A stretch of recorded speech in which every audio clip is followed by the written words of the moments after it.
이 이야기는 먼 옛날 저작거리 끄트머리 허름한 주막에서 시작됩니다. 보십시오. 그곳은 겨울이면 찬바람이 뼈를 저미고 여름이면 눅진한 땀이 흐르던 곳이었지요. 주막의 이름은 따로 없고 그저 낡은 나무 간판에 술이라는 글자가 빗두름하게 걸려 있었을 뿐이었습니다. 그 주막을 홀로 지키는 늙은 할머니가 한 분 계셨더랍니다. 이름조차 희미해진 채 그저 주모 할멈으로 불리던 분이었지요. 검게 그을린 주름진 얼굴에는 웃음기보다 세월의 고단함이 더 깊게 패여 있었고 굽은 허리는 지나온 삶의 무게를 고스란히 짊어진 듯 했지요. 할머니는 자식 하나 없이 평생을 홀로 살았더랍니다. 새벽달기 울기도 전에 일어나 뜨끈한 국밥을 끓이고 해걸음이 질 때까지 술을 팔며 손님들의 시답잖은 이야기들을 묵묵히 들어주었지요. 문 밖을 스치는 바람 소리나 멀리 개 짖는 소리만이 할머니의 적막한 밤을 채우곤 했더랍니다. 그 외로움은 마치 깊은 우물 바닥에 고인 물처럼 할머니의 가슴에 고요히 채워져 있었지요. 그러던 어느 해 매서운 동짓달 바람이 온 세상을 핥히던 밤이었습니다. 하늘에서는 마치 솜을 뿌려놓은 듯 하얀 눈이 그칠 줄 모르고 펑펑 쏟아져 내리고 있었지요. 주막 문틈으로는 냉기가 스며들어 아무리 불을 지펴도 방 안은 한기가 가득했더랍니다. 할머니는 그날따라 유난히 손님이 없어 쓸쓸한 마음으로 등잔불을 가늘게 밝히고 앉아 식어가는 숭늉만 홀짝이고 있었지요. 그때였습니다. 문 밖에서 들려온 것은 바람소리도 아니요 지붕에서 떨어지는 눈덩이 소리도 아니었지요. 아주 가늘고 여린 그러나 분명한 아기의 울음소리였습니다. 할머니의 늙은 귀에는 처음에는 환청인가 싶었더랍니다. 이 깊은 밤, 이 매서운 눈보라 속의 아기 울음이라니 설마 싶어 고개를 저었지만 그 소리는 더욱 선명하게 마치 찢어지는 실가지처럼 할머니의 귀청을 파고들었지요. 할머니는 벌떡 일어났습니다. 차가운 마루에 버선발이 닿는 느낌이 그대로 전해져 왔습니다. 낡은 방문을 열자마자 휘몰아치는 눈보라가 할머니의 얼굴을 강타했더랍니다. 눈발이 눈꺼풀을 때려 앞을 제대로 분간하기 어려웠지만 할머니는 발걸음을 떼었습니다.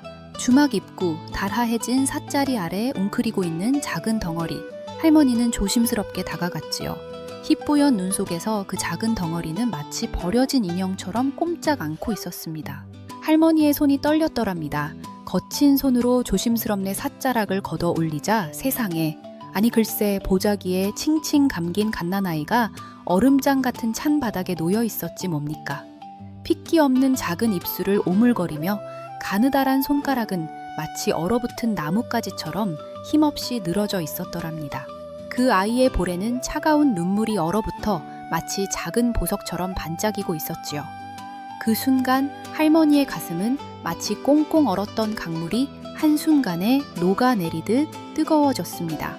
외로움으로 굳어있던 심장이 쿵쿵 힘차게 뛰기 시작했지요. 할머니는 재빨리 아이를 품에 안았습니다. 아이의 몸은 얼음덩이처럼 차가웠더랍니다. 다급한 마음에 할머니는 아이를 주막 안으로 데리고 들어와 불아궁이 가장 가까운 곳에 눕혔습니다. 그리고는 얼었던 손발을 녹이고자 거친 손바닥으로 아이의 작고 하얀 몸을 조심스레 쓸어주었지요. 아이의 옅은 숨소리가 할머니의 귓가를 스쳤습니다. 할머니는 낡은 이불을 찾아 아이를 겹겹이 감싸 안았습니다. 숯불에 든 돌멩이를 보자기에 싸서 아이의 작은 발치에 놓아주었지요. 밤새도록 할머니는 아이 곁을 떠나지 않았더랍니다. 아기의 몸에서 조금씩 온기가 되살아나자 할머니의 마음속에는 비로소 안도감이 찾아왔습니다. 그날 밤은 할머니에게 평생 잊지 못할 가장 길고도 가장 따뜻한 밤이었더랍니다. 아이는 사흘 밤낮을 앓고 나서야 기운을 차렸더랍니다. 작은 눈망울을 반짝이며 할머니를 올려다보는 아이의 모습은 마치 얼어붙은 땅에서 피어난 새싹처럼 싱그럽고도 연약했지요. 할머니는 아이에게 지혜라는 이름을 지어주었습니다. 아이가 살아온 지혜로운 삶처럼 앞으로도 지혜롭게 살아가라는 깊은 바람을 담아서 말이지요. 지혜는 할머니의 지극한 보살핌 속에 무럭무럭 자라났더랍니다. 할머니는 아이를 위해 더 열심히 술을 빚고 국밥을 팔았지요. 어린 지혜는 할머니의 낡은 치맛자락을 잡고 주막 이곳저곳을 오가며 재롱을 부렸습니다. 그 작은 웃음소리 하나하나가 할머니의 삶의 생기를 불어넣었지요. 텅 비어있던 주막의 한 구석에 지혜의 작고 아담한 이불이 놓이고 할머니가 서툴게 만들어준 나무 인형들이 놓이자 주막은 비로소 집다운 온기를 품게 되었더랍니다. 그런데 이 아이 지혜는 참으로 기이한 아이였더랍니다.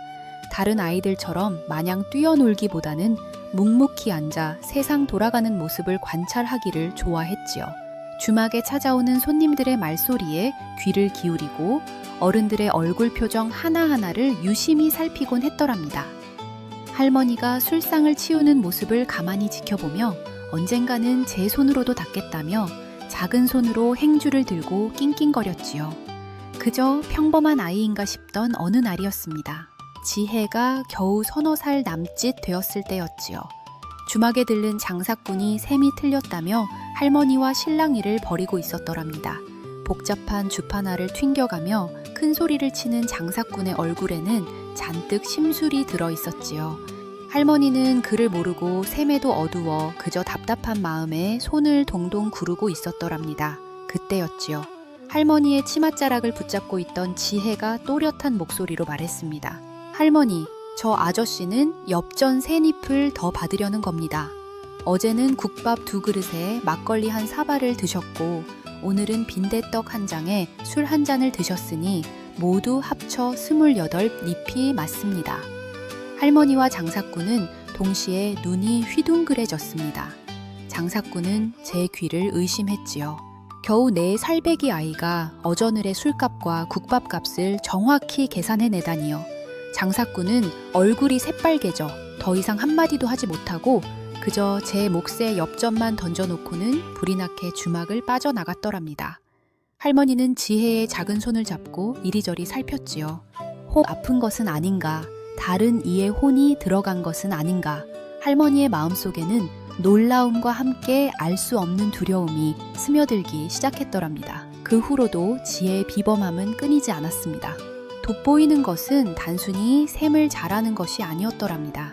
지혜는 사람들의 마음을 읽는 듯 했습니다.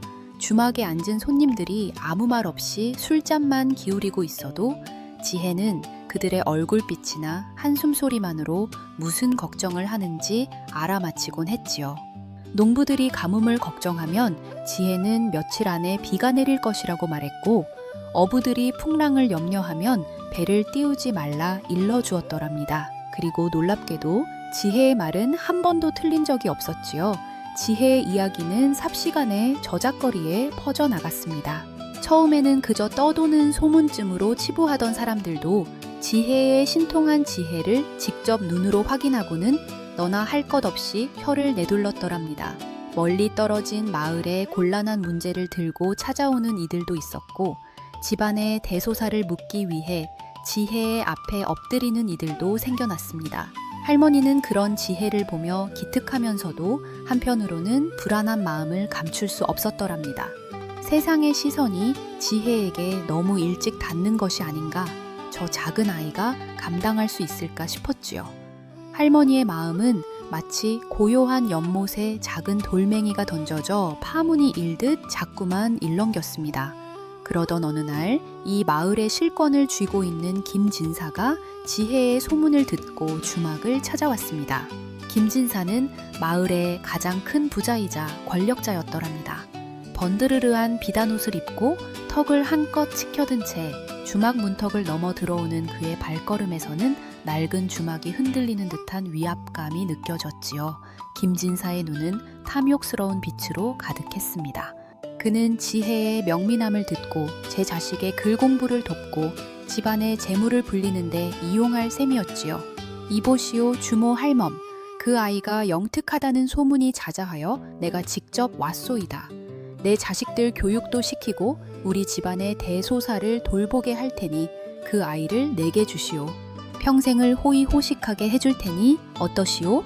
김진사는 턱짓으로 지혜를 가리키며 마치 물건을 흥정하듯 말했더랍니다.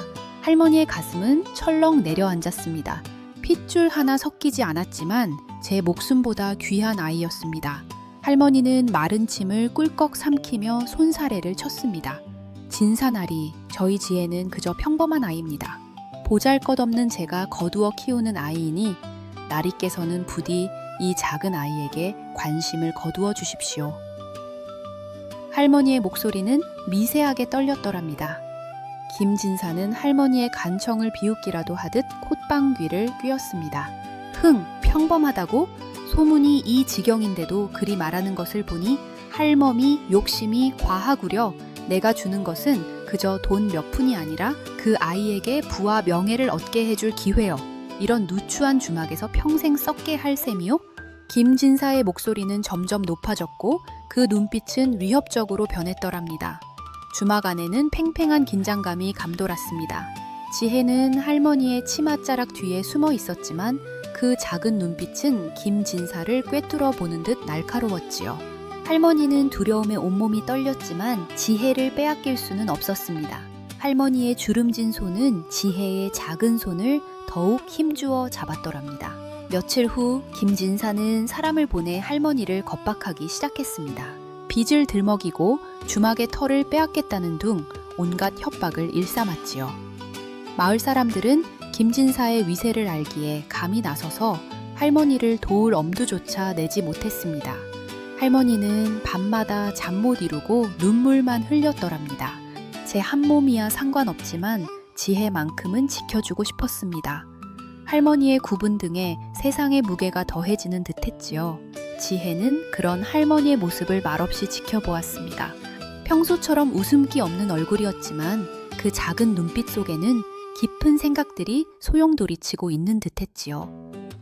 어느 날 새벽녘 할머니가 이불을 뒤척이며 밤을 지새우는 것을 본 지혜가 조용히 다가와 할머니의 차가운 손을 잡았습니다. 할머니, 제가 김진사 나리께 가겠습니다. 지혜의 말에 할머니는 화들짝 놀라며 고개를 저었습니다. 아니다, 지혜야. 절대로 안 된다. 그자는 너를 이용하여 제 배만 불리려는 욕심쟁이다. 내 비록 힘없고 가진 것 없지만 너 하나만은 지켜줄 것이다. 할머니의 목소리는 떨렸으나 그 의지는 단단했더랍니다. 하지만 지혜는 고개를 저었습니다. 할머니, 김진사 나리는 저를 데려가 봤자 아무 소용 없을 것입니다. 제가 가서 제게 필요한 것은 무엇인지, 그리고 진정 무엇이 중요한 것인지 일러드리겠습니다. 지혜의 눈빛은 흔들림 없이 맑고도 깊었더랍니다. 할머니는 지혜의 단단한 의지 앞에서 더 이상 말을 잇지 못했습니다. 그저 지혜의 작은 등을 쓰다듬을 뿐이었지요. 다음 날 아침, 지혜는 할머니의 손을 잡고 김진사의 대궐 같은 기와집으로 향했습니다. 으리으리한 대문 앞에서 할머니는 마지막까지 지혜의 손을 놓지 않으려 했지만 지혜는 할머니의 손을 따뜻하게 토닥여주며 먼저 대문 안으로 들어섰더랍니다. 수십 명의 하인들과 비단 옷을 입은 가족들이 지혜를 마주했습니다. 김진사는 의기양양하게 웃으며 지혜를 내려다보았지요. 마치 값비싼 보물을 손에 넣은 사람처럼 말입니다. 오, 영특한 지혜가 드디어 나를 찾아왔구나. 잘 생각했다. 이제 너는 이 누추한 주막이 아니라 나의 품에서 온갖 영화를 누리게 될 것이다. 김진사는 지혜의 작은 머리를 쓰다듬으려 손을 뻗었습니다. 그때였습니다. 지혜가 그 작은 몸으로 김진사의 손길을 가볍게 피하며 또렷한 목소리로 말했더랍니다. 진사나리, 제게 영화를 주신다 하시나 저는 이미 세상의 어떤 부귀영화보다 값진 것을 가지고 있습니다. 김진사는 지혜의 당돌한 말에 순간 당황했더랍니다. 그 주변에 있던 사람들도 웅성거렸지요. 무엇이더냐? 네가 가진 것이 무엇인데 감히 그런 말을 하느냐? 지혜는 고개를 살짝 기울이며 김진사를 똑바로 응시했더랍니다. 그 작은 눈빛 속에는 세상의 이치를 꿰뚫는 듯한 통찰이 번뜩였습니다. 나리께서는 저를 데려가시면 재물을 더욱 불릴 수 있고 자식들을 더욱 영특하게 키울 수 있다고 생각하시겠지요. 허나 나리댁 마당에 저 연못을 보십시오. 온갖 귀한 연꽃들이 가득 피어 있지만 연못 바닥에는 시들어버린 연잎들이 가라앉아 썩어 문드러지고 있습니다. 아무리 아름다운 연꽃을 심어도 연못 바닥이 더럽다면 그 연꽃은 얼마 가지 못해 시들고 말 것입니다. 지혜의 말에 김진사의 얼굴빛이 미묘하게 변했더랍니다. 지혜는 계속해서 말을 이어갔습니다. 나리께서는 수많은 전답과 노비를 가지고 계시고 온갖 귀한 보물들을 집안 가득 쌓아두셨습니다. 허나나리 댁에 드리워진 그림자는 마치 한겨울 깊은 밤처럼 어둡습니다. 아드님께서는 어머님의 근심을 모르고 밖으로만 돌고 따님께서는 시집갈 나이가 되었으나 마음 둘 곳이 없어 밤마다 눈물만 흘리고 계십니다. 며느리께서는 시어머니의 꾸지람에 병을 얻어 자리에서 일어나지 못하고 계시지요. 이 모든 것들이 나리께서 가진 탐욕과 무관하지 않다는 것을 어찌 그리 모르십니까? 지혜의 말 한마디 한마디는 마치 날카로운 칼날처럼 김진사의 심장을 꿰뚫는 듯 했더랍니다. 그동안 겉으로만 번지르르 했던 김진사의 속내가 낱낱이 드러나는 순간이었지요. 김진사의 얼굴은 점차 창백해지더니 결국 고개를 숙이고 말았더랍니다. 그가 그렇게 애써 쌓아 올린 부와 명예가 그의 집안을 갉아먹고 있었음을 지혜의 작은 입을 통해 비로소 깨달았던 것이지요. 진정으로 그에게 필요한 것은 더 많은 재물이 아니라 가족의 화목과 마음의 평안이었음을 말입니다. 지혜는 김진사의 눈을 바라보며 말했습니다. 제가 가진 것은 할머니의 따뜻한 사랑과 그 사랑 속에서 얻은 세상의 이치를 보는 눈입니다. 이 귀한 것을 저는 누구에게도 팔지 않을 것입니다. 나리께서 진정으로 귀한 것을 얻고자 하신다면 먼저 나리댁 연못의 바닥을 깨끗이 비우는 것부터 시작하셔야 할 것입니다. 주변 사람들은 지혜의 말에 감히 숨소리조차 내지 못했습니다. 김진사는 한참 동안 고개를 들지 못했더랍니다. 수십 년을 살아온 늙은 권력자가 겨우 7살 난 아이에게 진정한 가르침을 받은 순간이었지요. 김진사는 얼굴이 흑빛이 된 채 더 이상 지혜를 강요하지 못했습니다. 그저 떨리는 목소리로 돌아가거라 할 뿐이었지요. 지혜는 김진사의 집을 나섰습니다. 대문 밖에서 애타게 지혜를 기다리던 할머니는 지혜의 얼굴을 보자마자 와락 끌어안았더랍니다. 할머니의 굽은 어깨는 지혜를 끌어안고서 한참을 떨었지요. 지혜는 아무 말 없이 할머니의 품에 얼굴을 묻었습니다. 그 작은 품 속에서 지혜는 세상의 어떤 권력도 어떤 부귀도 줄 수 없는 따뜻함과 평안을 느꼈더랍니다. 김진사의 집을 다녀온 후로도 지혜의 명민함은 여전했지만 할머니는 지혜에게 더 이상 세상의 이목을 끌지 말라 당부했습니다. 지혜 또한 할머니의 뜻을 따랐더랍니다. 낡은 주막은 예전처럼 다시 고요해졌지요. 지혜는 더 이상 남의 셈을 봐주거나 미래를 예언하지 않았습니다. 그저 할머니 곁에서 국밥을 나르고 술상을 치우며 평범한 아이로 살아갔지요. 하지만 그 작은 주막 안에서는 매일매일 세상의 어떤 서당보다 깊은 지혜가 피어나고 있었더랍니다.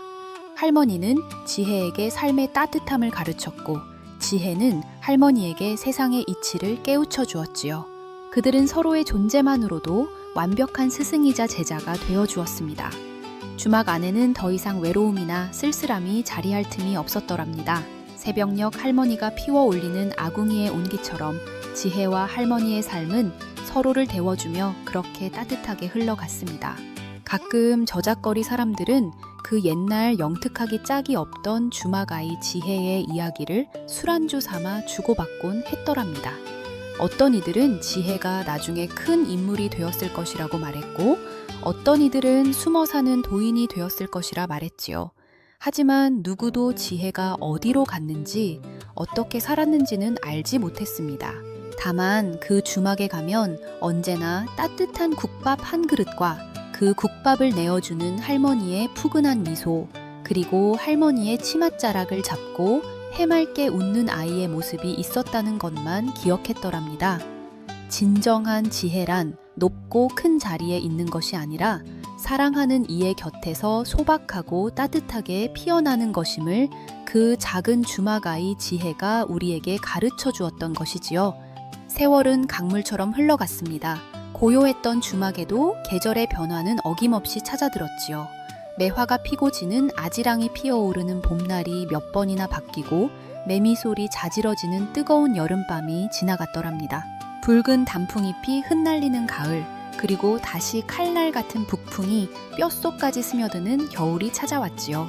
그 모든 시간 속에서 지혜는 할머니의 곁을 지켰습니다.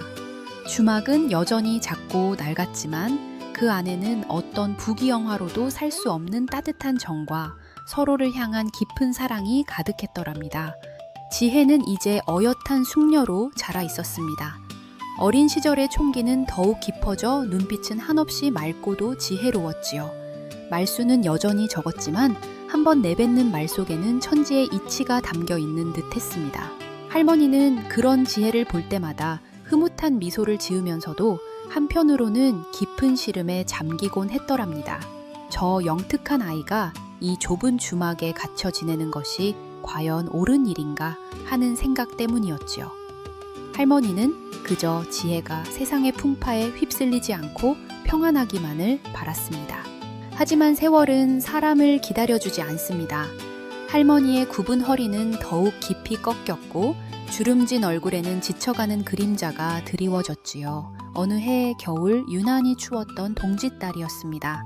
할머니는 작은 기침을 시작하더니 이내 자리에서 일어나지 못하게 되었더랍니다. 지혜는 밤낮으로 할머니의 곁을 지켰습니다. 찬 물수건을 이마에 대어드리고 한숨 한숨 쉬어가며 뜨거운 죽을 쑤어 입가에 떠 넣어드렸지요.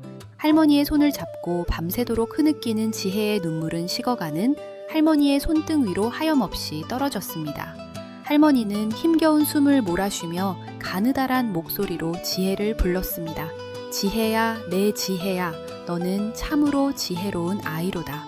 이제 내가 너의 곁을 떠나야 할 때가 된 듯 싶구나. 부디 너의 지혜를 바른 곳에 쓰고 세상의 온갖 불의와 맞서 싸우거라. 허나 명심하여라. 진정한 지혜는 마음속의 따뜻함에서 비롯되는 것이니 그 온기를 잃지 말거라.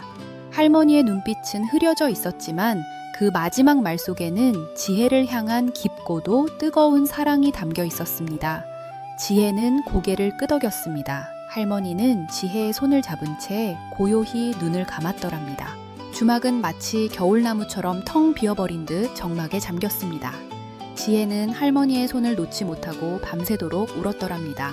삶의 전부였던 존재가 사라진 빈자리는 어떤 말로도 채울 수 없는 커다란 구멍이 되어 지혜의 가슴을 뻥 뚫어버린 듯 했지요. 할머니를 떠나보낸 후 지혜는 홀로 주막을 지켰습니다. 찾아오는 손님들에게 국밥을 내어주고 술을 팔았지만 그녀의 얼굴에서는 더 이상 해맑았던 웃음기를 찾아볼 수 없었더랍니다. 마치 세상의 모든 슬픔을 홀로 짊어진 듯 고요하고도 깊은 그림자가 그녀를 감쌌지요. 사람들은 지혜를 보며 안쓰러워했고 그 옛날 주막아이의 비범함을 기억하는 이들은 그녀가 이제 세상 속으로 나아갈 때가 되었다고 속삭였습니다. 바로 그때였습니다. 나라에는 큰 변고가 닥쳤더랍니다.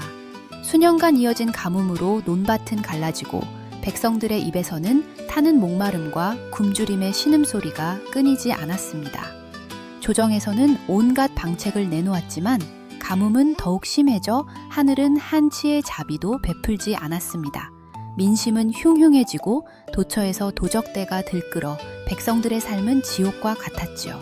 임금은 밤낮으로 근심에 잠겨 잠 못 이루고 신하들은 저마다 다른 의견만을 내놓아 조정은 혼란에 빠졌더랍니다. 그러던 어느 날 임금의 측근인 이 참판이 주막 앞을 지나게 되었습니다. 그는 암행어사로 위장하여 민심을 살피던 중이었지요. 이 참판은 잠시 갈증을 풀고자 낡은 주막에 들렀습니다.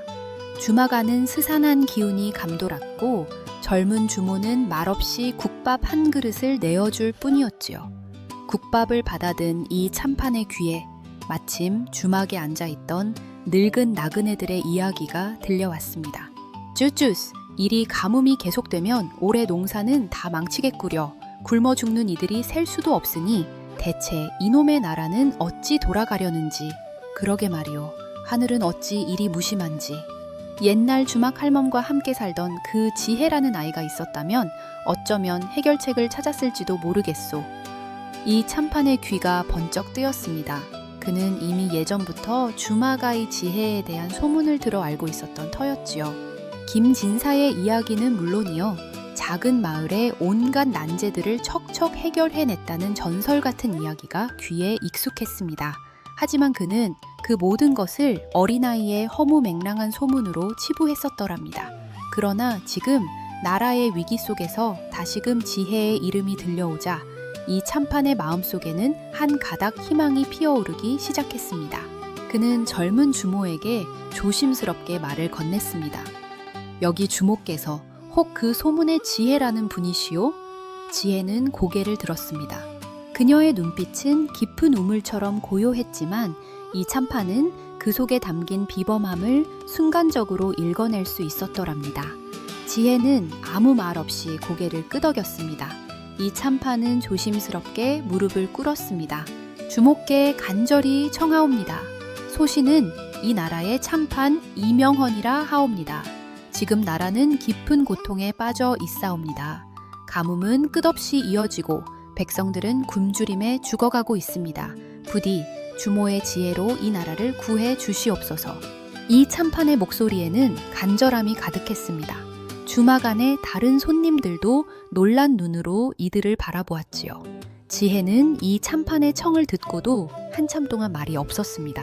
그녀의 눈빛은 먼 산을 응시하는 듯했지만 그 속에서는 깊은 고뇌가 소용돌이치고 있는 듯했더랍니다. 할머니의 마지막 유언이 귓가에 맴돌았습니다. 너의 지혜를 바른 곳에 쓰고 세상의 온갖 불의와 맞서 싸우거라. 허나 진정한 지혜는 마음속의 따뜻함에서 비롯되는 것이니 그 온기를 잃지 말거라. 지혜는 깊은 한숨을 내쉬었습니다. 주막을 떠나면 다시금 세상의 풍파 속으로 뛰어들어야 할 터였습니다.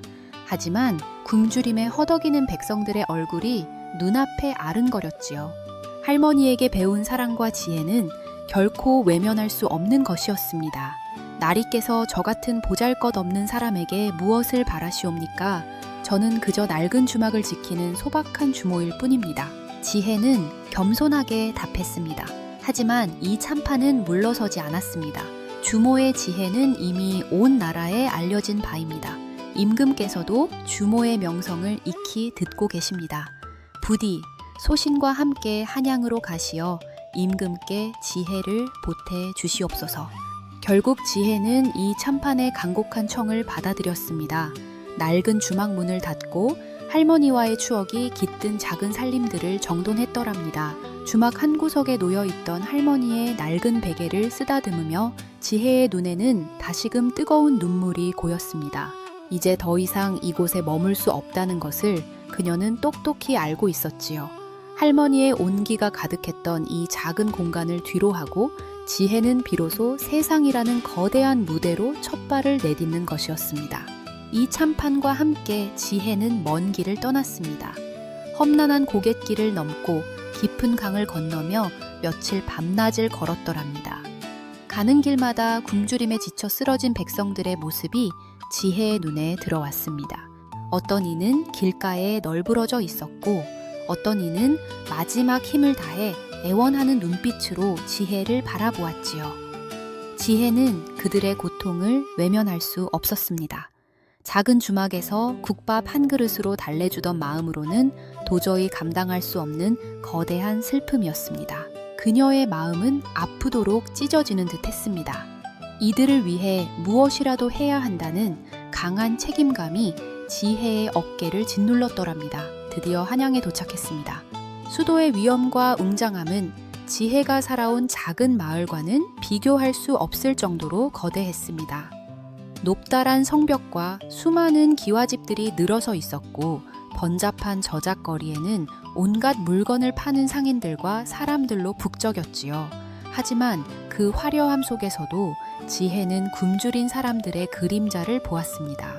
궁궐의 높은 담장 너머에는 백성들의 신음소리가 닿지 않는 듯 했습니다.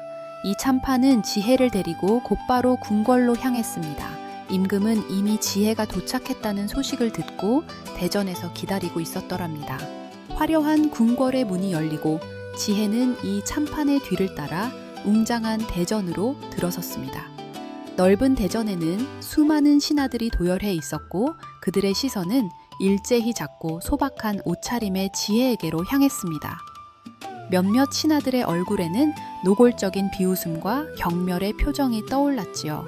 겨우 주막집 여인이 이 나라의 위기를 해결하겠다니 말도 안 되는 일이라는 듯이 말입니다. 임금은 용상에 앉아 지쳐 보이는 얼굴로 지혜를 응시했습니다. 그의 눈빛 속에는 절망감과 함께 작은 기대감이 교차하는 듯했지요. 그대가 주막 아이 지혜라 하는가? 내 그대의 명성을 익히 들었다. 이제 이 나라의 운명이 그대의 입술에 달려 있으니 부디 그 지혜로 이 공영을 헤쳐나갈 방도를 일러주시오. 임금의 목소리는 힘없이 울렸습니다. 지혜는 고개를 들고 임금을 똑바로 바라보았습니다. 그녀의 눈빛은 조금의 떨림도 없이 맑고 깊었지요.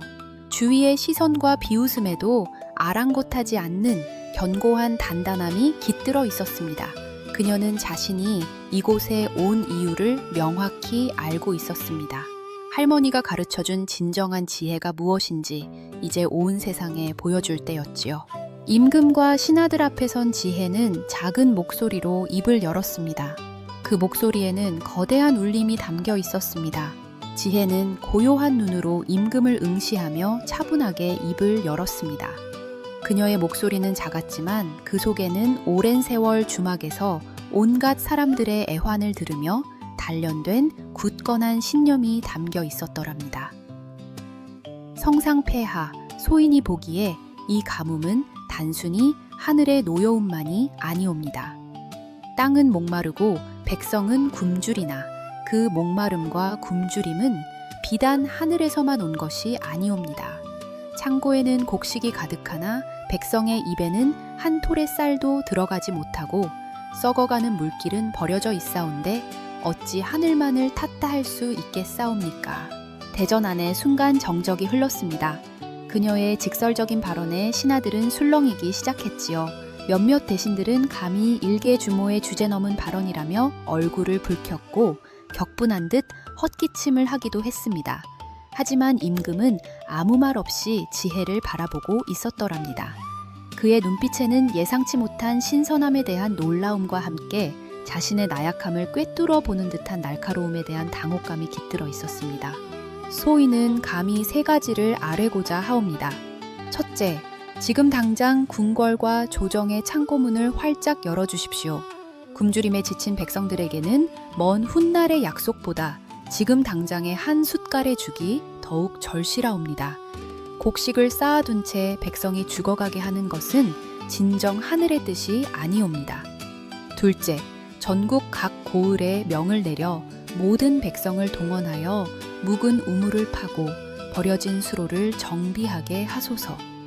하늘의 비를 기다리는 것도 중요하오나 땅속 깊이 숨겨진 물길을 찾아내는 것 또한 우리의 노력이옵니다. 비록 당장 비가 오지 않는다 해도 마실 물과 최소한의 농업용수는 확보할 수 있을 것이옵니다. 셋째, 이 모든 일에 신하된 도리를 다하지 않은 이들을 엄히 벌하고 백성의 고혈을 빨아 사리사욕을 채우는 간악한 무리를 색출하여 응당한 죄를 묻고 그 재산을 몰수하여 구휼에 보태야 할 것이옵니다. 지혜의 말은 마치 얼어붙은 대지에 꽂히는 비수와 같았습니다. 대전하는 아수라장이 되었지요. 신하들은 웅성거리며 서로를 마주보았고 일부는 임금에게 불경한 발언이라며 당장 저 무엄한 여인을 끌어내야 한다고 아뢰었습니다. 특히 3번째 제안은 그들의 기득권과 부패를 정면으로 겨냥하는 것이었기에 그들의 반발은 더욱 거셌더랍니다. 폐하, 저 주모의 말은 당치도 않사옵니다. 사대부의 도리를 모르는 천한 것이 감히 조정의 기강을 흔들려 하나이까. 창고를 연다는 것은 국가의 근간을 뒤흔드는 일이옵니다. 비상시에 대비해야 할 양식을 어찌 함부로 내어줄 수 있사옵니다. 수많은 반대 의견이 빗발쳤지만 지혜는 흔들림 없는 눈빛으로 임금을 바라보았습니다. 임금은 한동안 침묵했습니다. 그는 신하들의 아우성 속에서도 지혜의 담담한 얼굴에서 진심을 읽어낼 수 있었더랍니다. 백성들의 고통을 외면할 수 없다는 그녀의 굳건한 의지를 보았지요. 오랜 고뇌 끝에 임금은 마른 기침을 한번 하고는 힘겹게 입을 열었습니다. 조용히 하라. 임금의 목소리에 대전은 이내 잠잠해졌습니다. 그의 시선은 다시 지혜에게로 향했습니다. 그대의 말이 옳다. 내 그동안 백성의 고통을 외면하고 있었구나. 당장 명을 내리노니 창고 문을 열어 백성에게 곡식을 나누어 주라. 그리고 각 고을 수령은 백성들을 동원하여 우물을 파고 수로를 정비하는 일에 만전을 기하라. 또한 백성의 고혈을 착취하는 자들은 직위고하를 막론하고 엄벌에 처할 것이니 한 치의 사심도 없이 이 일을 수행하라. 임금의 결단은 대전 안의 모든 신하를 놀라게 했습니다. 특히 이 참판은 감격에 겨워 눈물을 글썽겼더랍니다. 이리하여 지혜의 3가지 지혜는 곧바로 나라의 정책으로 선포되었습니다. 하지만 시작은 쉬웠으나 실행은 결코 녹록지 않았습니다. 창고 문을 여는 일부터 난관에 부딪혔습니다. 관리들은 이런저런 핑계를 대며 미적거렸고 양반들은 자신의 사유 재산을 내놓기를 거부했습니다. 우물을 파고 수로를 정비하는 일 역시 마찬가지였습니다. 굶주리고 지친 백성들은 이미 기력이 쇠한 터라 사불들 힘조차 없는 이들이 많았고 일부 탐욕스러운 관리들은 이러한 노역을 빌미로 백성들을 착취하려 들기도 했더랍니다. 백성들의 목소리를 대변하고 불의와 맞서 싸우라는 할머니의 유언은 지혜의 가슴 속에서 뜨겁게 살아 숨쉬고 있었지요. 지혜는 이 참판과 함께 발벗고 나섰습니다. 그녀는 대전의 화려한 옷을 벗어 던지고 다시 소박한 주막 옷차림으로 백성들 속으로 뛰어들었습니다. 먼저 곡창지대를 찾아다니며 곡식의 유통 과정을 낱낱이 파헤쳤습니다. 쌓여있는 곡식 더미가 썩어가는 현장을 직접 눈으로 확인하고 이를 은폐하려는 관리들의 비리를 낱낱이 밝혀냈더랍니다. 지혜의 예리한 통찰력과 거침없는 행동력에 탐관오리들은 속수무책으로 당할 수밖에 없었지요. 그녀는 또한 백성들이 우물을 파고 수로를 정비하는 현장을 직접 찾아갔습니다. 단순히 지시만 내리는 것이 아니라 직접 삽을 들고 흙을 날랐습니다. 기력이 없는 노인과 아이들에게는 따뜻한 국밥을 손수 끓여 먹였고 지쳐 쓰러진 이들을 위로하며 용기를 북돋아 주었더랍니다. 여러분, 우리가 서로 돕지 않으면 이 가뭄은 결코 이겨낼 수 없을 것입니다. 하늘은 스스로 돕는 자를 돕는다고 했습니다. 우리에게는 서로를 위하는 마음과 굳건한 의지가 있습니다.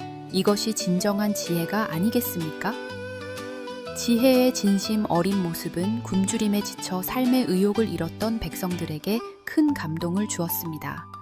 백성들은 그녀의 말에 희망을 보았고 쇠약해진 몸을 이끌고 다시 일어서기 시작했더랍니다. 삽질 소리가 온 산과 들에 울려 퍼졌고 메말랐던 땅 곳곳에서 새로운 우물이 솟아나기 시작했습니다. 하지만 이 모든 과정이 순탄하지만은 않았습니다. 지혜의 개혁에 불만을 품은 이들은 그녀를 해치려 음모를 꾸미기도 했고 갖은 유언비어로 민심을 흔들려 애쓰기도 했더랍니다. 그러나 지혜는 두려워하지 않았습니다. 그녀의 마음속에는 오직 백성의 안녕과 할머니의 유언만이 자리하고 있었지요.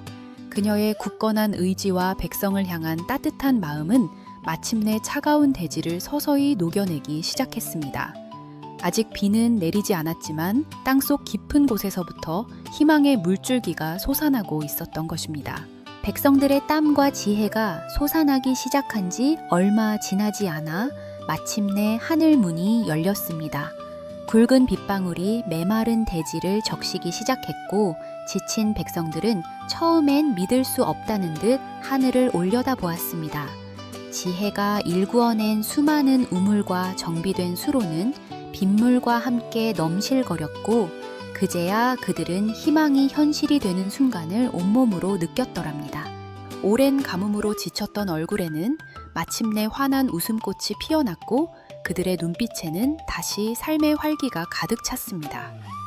탐관오리들은 지혜와 이 참판의 끈질긴 추적 끝에 결국 모든 비리가 만천에 드러나 엄중한 처벌을 받았습니다. 그들의 재산은 몰수되어 고통받던 백성들을 구제하는 데 쓰였고 백성들은 비로소 나라의 정의가 살아있음을 깨달았더랍니다. 하지만 지혜는 이 모든 영광을 뒤로한 채 조용히 궁을 떠났습니다. 임금은 그녀에게 높은 벼슬을 내리고자 했으나 지혜는 고개를 저으며 말했습니다. 폐하, 소인은 그저 주막의 안악일 뿐이옵니다. 제 역할은 여기까지였사옵니다. 백성들 곁에서 그들의 고통을 함께 나누는 것이 소인의 진정한 자리이옵니다. 그리고는 정든 주막으로 돌아가 다시 술상을 차리고 오가는 길손들의 이야기를 듣는 평범한 삶으로 돌아갔습니다. 그녀의 손으로 일구어진 밭에는 다시 푸른 싹이 돋아났고 저녁 노을이 드리운 주막 앞마당에는 아이들의 웃음소리가 끊이지 않았습니다. 그녀의 얼굴에는 깊은 만족감과 함께 말로는 다 할 수 없는 세월의 흔적이 잔잔하게 배어 있었더랍니다. 이 참판은 지혜의 뜻을 이어받아 조정에서 백성을 위한 정책을 펼치는데 평생을 바쳤습니다. 그는 나이가 들어 머리가 희끗해질 때까지도 지혜가 남긴 가르침을 잊지 않고 백성의 목소리에 귀 기울이는 청백리가 되었지요. 임금 또한 지혜와의 만남 이후로 백성을 위한 정치를 최우선으로 삼았고 그가 다스리는 동안 나라는 크게 번성했다는 기록이 전해집니다. 그러나 시간은 모든 것을 삼키는 법, 지혜의 이름은 점차 사람들의 기억 속에서 희미해져 갔습니다. 그녀는 영웅이 되려 하지 않았고 다만 자신이 해야 할 일을 묵묵히 해냈을 뿐이었으니까요. 그녀가 다시 차려낸 주막도 수많은 이야기가 오고 가던 그 자리도 이제는 흔적조차 찾기 어려운 작은 터만이 남아있을 뿐입니다. 그저 어느 오래된 마을 어귀에 누군가의 땀방울로 파낸 깊은 우물이 오랜 세월의 이끼를 품은 채 고요히 샘솟는 물을 내어주고 있을 뿐이지요. 그 우물물 한 모금에는 과연 누가 알아볼까요? 한 여인의 뜨거운 마음과 수많은 백성의 간절한 희망이 담겨 있음을 말입니다. 여러분, 이 이야기는 단순히 한 시대를 풍미했던 주모의 영웅담에 그치지 않습니다. 지혜의 이야기는 어쩌면 우리에게 가장 근원적인 질문을 던지고 있는지도 모릅니다. 과연 진정한 지혜란 무엇일까요? 권력을 쥔 자들의 머릿속에서 나오는 화려한 정책일까요? 아니면 고통받는 민초들의 삶 속에서 길어 올린 투박하지만 진실된 외침일까요? 지혜는 단순히 비를 내리게 하는 법을 알려준 것이 아니었습니다. 그녀는 우리에게 진정으로 땅을 살리고 백성을 살리는 것이 무엇인지, 바로 사람과 사람을 잇는 마음과 용기라는 것을 온몸으로 보여주었더랍니다. 수천 년의 역사를 돌이켜보면 언제나 백성이 굶주리고 고통받을 때 그들을 구원한 것은 하늘에서 뚝 떨어진 기적이 아니었습니다. 민초들의 삶 속에서 피어난 작은 용기, 불의에 맞서는 굳건한 신념, 그리고 서로를 보듬는 따뜻한 마음들이 모여 역사의 물줄기를 바꾸어 놓았더랍니다. 지혜라는 이름의 주모가 던진 돌멩이 하나가 잔잔한 물결을 일으켜 거대한 파동이 되었듯이 오늘날 우리 사회를 살아가는 우리 한 사람 한 사람의 작은 목소리와 행동이 세상을 바꾸는 위대한 지혜가 될 수 있다는 것을 우리는 과연 잊지 않고 살아가고 있을까요? 이 이야기는 우리에게 그렇게 묻고 있습니다. 여러분은 지금 어떤 지혜를 품고 어떤 행동을 하고 계신가요? 어둠 속에서도 한 줄기 빛을 찾고 절망 속에서도 희망을 일구어내는 바로 그 지혜는 결코 높은 곳에서만 찾을 수 있는 것이 아니었습니다. 우리 삶의 가장 낮은 곳에서 가장 평범한 사람들의 가슴 속에서 뜨겁게 숨 쉬고 있었음을 이 오래된 이야기는 묵묵히 가르쳐주고 있습니다. 우리는 과연 그 지혜의 목소리에 귀 기울일 준비가 되어 있는 것일까요?